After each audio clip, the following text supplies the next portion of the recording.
Greeting geeks and nerds, I'm Leeds Universe and White and Nerdy, and it's time for another Leeds Universe Top 10. And I was kind of going back and forth on which Top 10 idea would be the best and which one would be the greatest. And thanks to a tweet on Twitter, I'm not calling it X. Never. Never, ever, ever, ever, ever will I refer to it as that.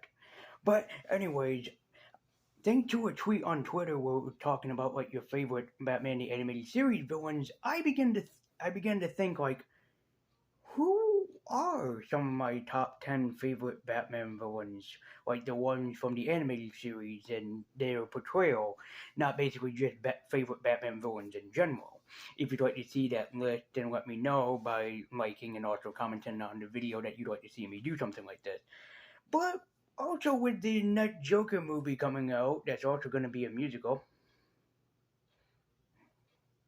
Still am interested to see it above anything else. So, um, I decided let's take a look at my top 10 favorite villains from Batman the Animated Series. Now, just to let people know again, this is just from the animated series. This had nothing to do with the live action counterparts.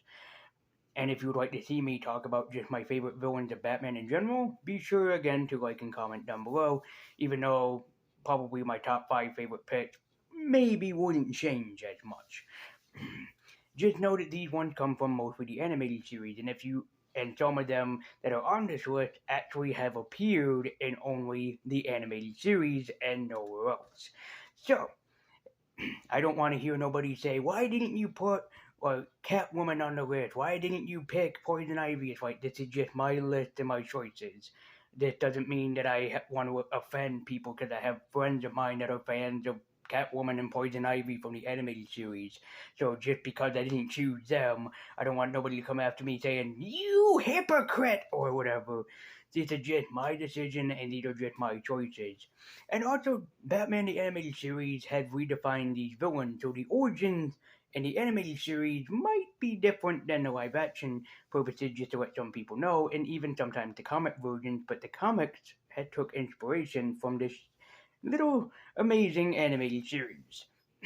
And also, one thing, this is just my list, so I don't want nobody to basically criticize me for who my number one pick is and who is at number five or blah blah blah blah blah. This is just my list and how I view these people. So, grab your Batarang, get to the Batmobile, and start racing to the infamous Danny Elfman theme. This is the Lazy Universe Top 10 Favorite Batman the Animated Series Villains. Let's begin the countdown. Number 10.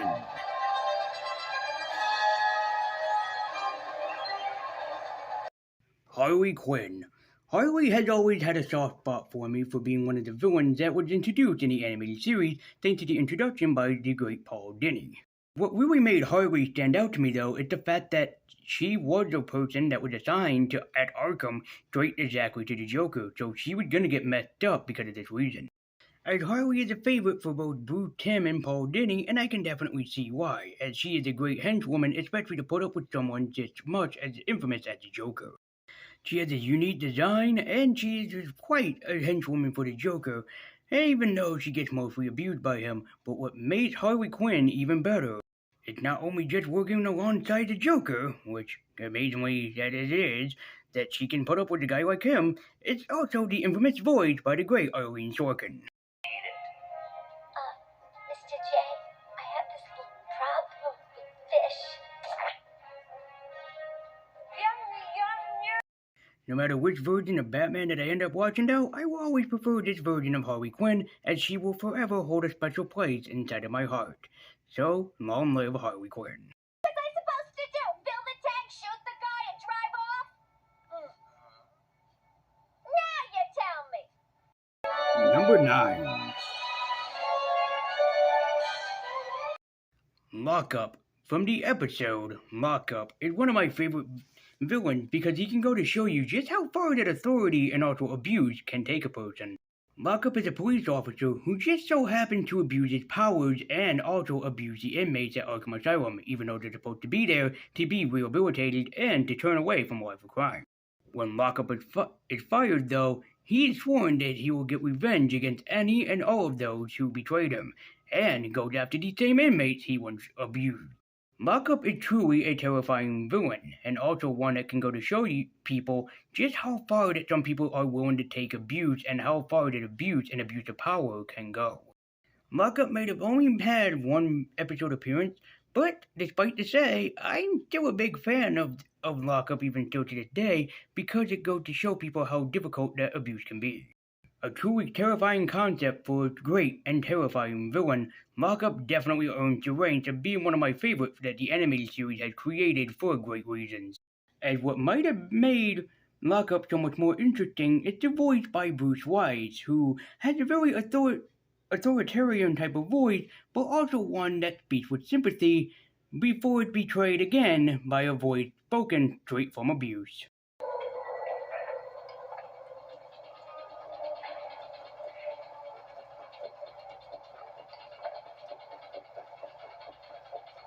Working with you, Batman. You apprehended the scum of the earth, and I kept them locked away. I've seen how you treat your prisoners. Forgotten. Number 8.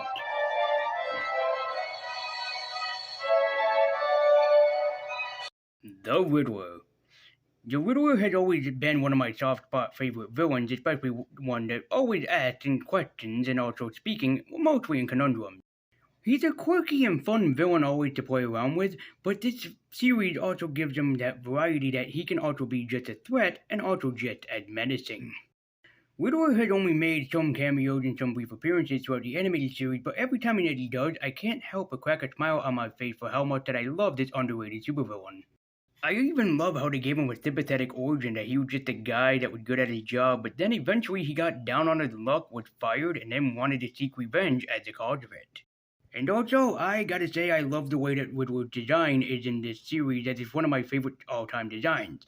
And Riddler's voice is such a great and captive voice too, as this version of Riddler is by far voiced by the iconic and amazing and great John Glover, who excels in this role and is my favorite voice. My.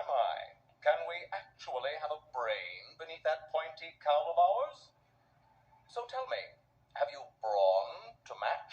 Depends on how you feel about him, I don't care. I still love the Riddler as he is still one of my favorite Batman villains, but sometimes can be overused and overrated in some points. But for the animated series, he's awesome. Number 7.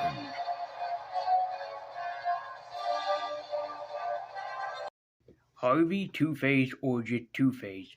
My god, talk about a sympathetic villain that has really been defined by this animated series. Especially that Two-Face as it is an Eternity District, but he's an Eternity District who happens to have a dark secret. He has a split personality that lives deep down inside of him. While yeah, Harvey Dent can be quite a good guy, an entrepreneur, quite nice, respectful, outgoing, etc., his dark side gets the best of him often. But it's not long before his dark secret is revealed, and including his darker side actually takes a toll and becomes permanent mark on his face. But unfortunately for poor Harvey, it was an accident that marked his face, as he was involved in an explosion that scarred half of his face and kinda made him more crazier. Harvey. No. But while Two-Face might have an iconic design, the thing that really made this version of Two-Face really stand out is the immortal voice of the great Richard Mall, who does a terrific job.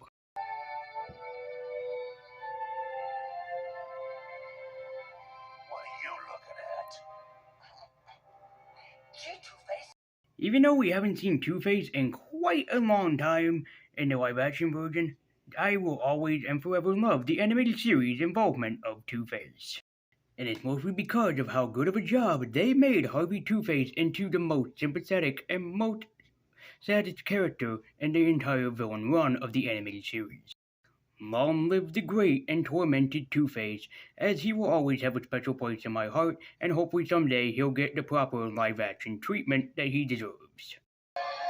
Number 6.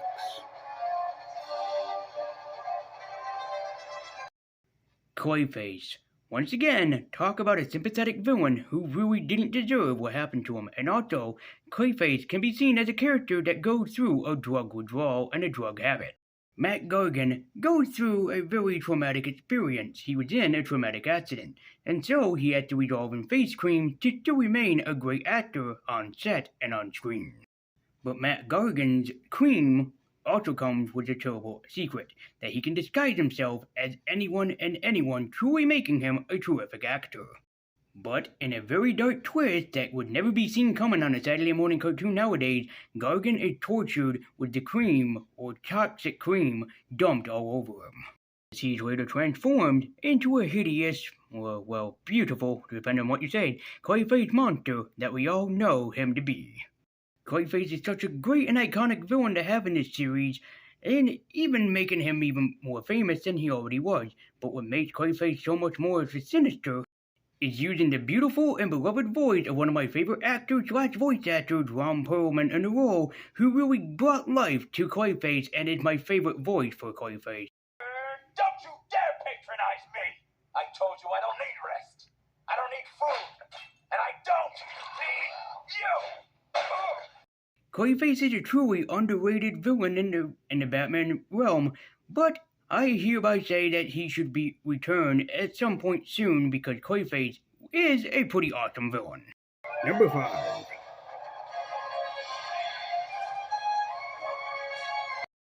Baby Doll.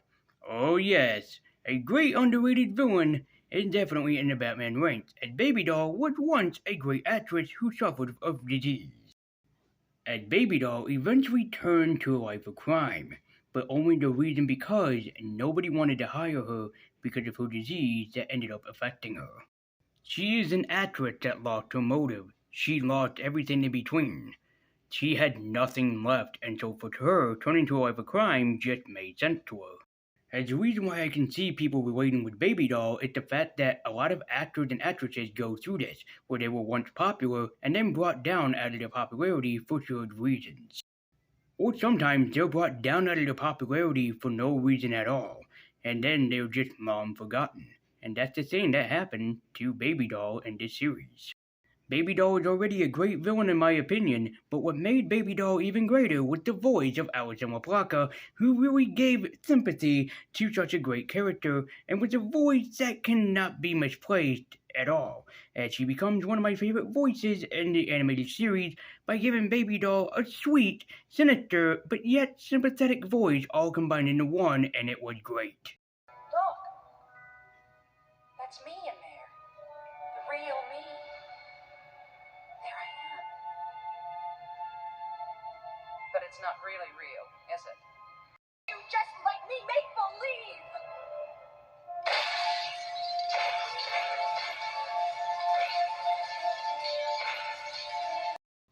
Baby Doll will always be my favorite episode and will be one of my all-time favorite villains for being such a sympathetic character who didn't have much love and deserves a lot more. Number 4.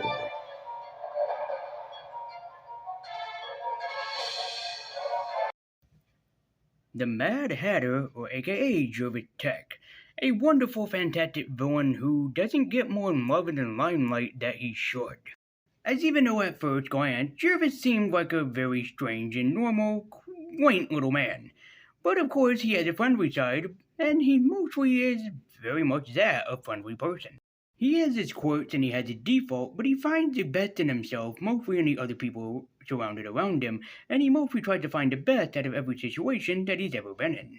But in a dark and kind of creepy twist, Jervis instead snaps. He wants a woman all for himself. Her age is never discussed, so it kind of makes Mad Hatter come off as kind of a rapist character.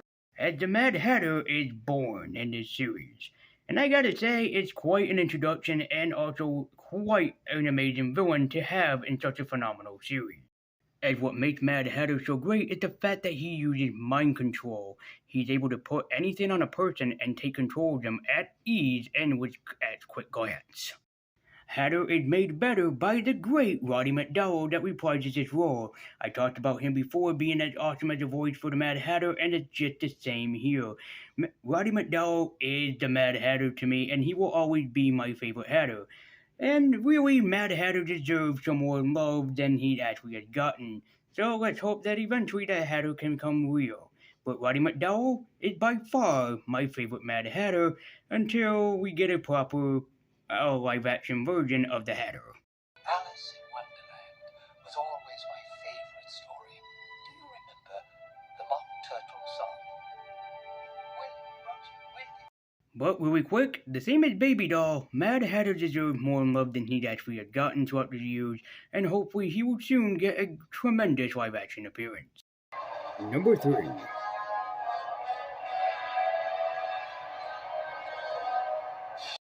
The Ventriloquist. I love the Ventriloquist and Arnold Wesker throughout all of this. He is such a tremendous and wonderful villain to have involved in Batman. But the saddest part is that the ventriloquist is hardly ever used in the series, only used twice, which really makes it sad, and yet he never had a live-action appearance, in the movies. He is a terrific Batman villain, but sadly very underutilized, and never really having a proper appearance in the live-action movies, anyways. And the saddest part about Albert Wesker is that he is also the voice of Scarface, his puppet that he carries around with him. But the saddest part is, he doesn't even notice it. Unfortunately, the puppet has full control over Arnold, to the fact that he can hear his voice everywhere and anywhere, no matter what the given day or time it is. And even in later episodes, in one later episode where they brought Albert back, he suddenly thinks that he's free of the ventriloquist control, but unfortunately, he still has Scarface deep down inside of him. I love the ventriloquist, and I always will, and especially that he is such an underrated classical villain that should be given more love than what is granted to him for the moment being. And what makes the ventriloquist so special in this series is the amazing voice by Joy Dunza, who does both Albert Wesker and Scarface, who just really brings this character to life by giving Albert a sweet and sympathetic voice, while giving Scarface a more typical gangster type of voice. It is such a delight, and it is so sad that the ventriloquist doesn't have as much love as he gets from me. Maybe now that you're back, you won't be such a stranger this time. Use the rec room. Sometimes it helps to be around others. I will. But for right now, I'm... Foxy, open the hen house. You people have got to be kidding. You got a problem? You talk to me. You want to live through the night? Number 2.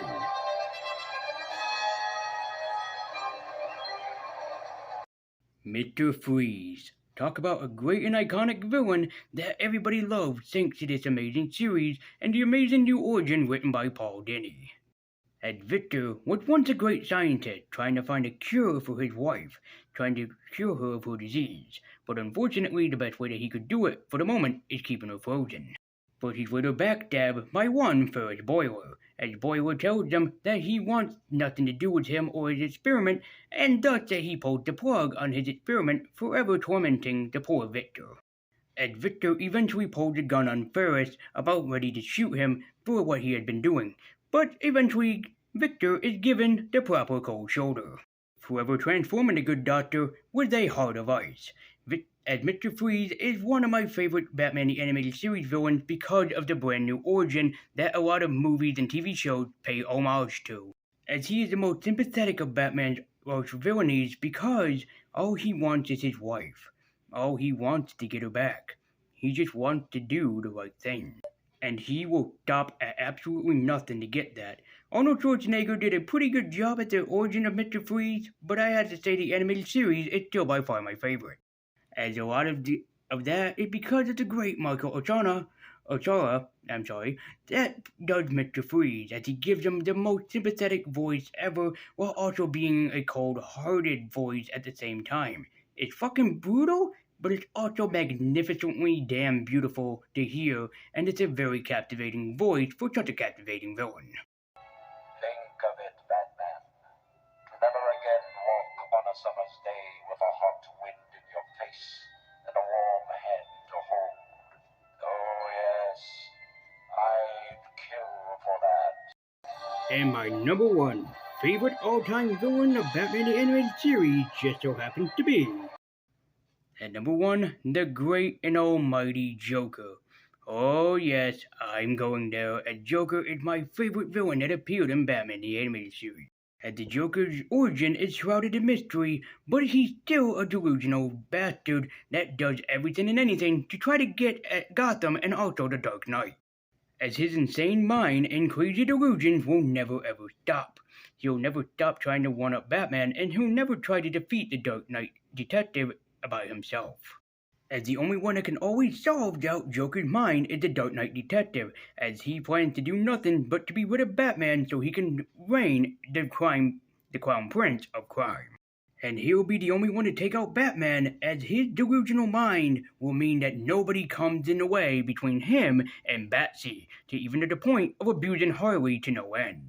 And while there are some great live-action Jokers out there, Mark Hamill will always be my favorite Joker, as he is the line between insanity and and humanity, as his voice as the Joker is so iconic and so memorable and is still one of my all-time favorites, and long live Mark Hamill and long live the Joker, forever being my favorite Batman the Animated Series villain.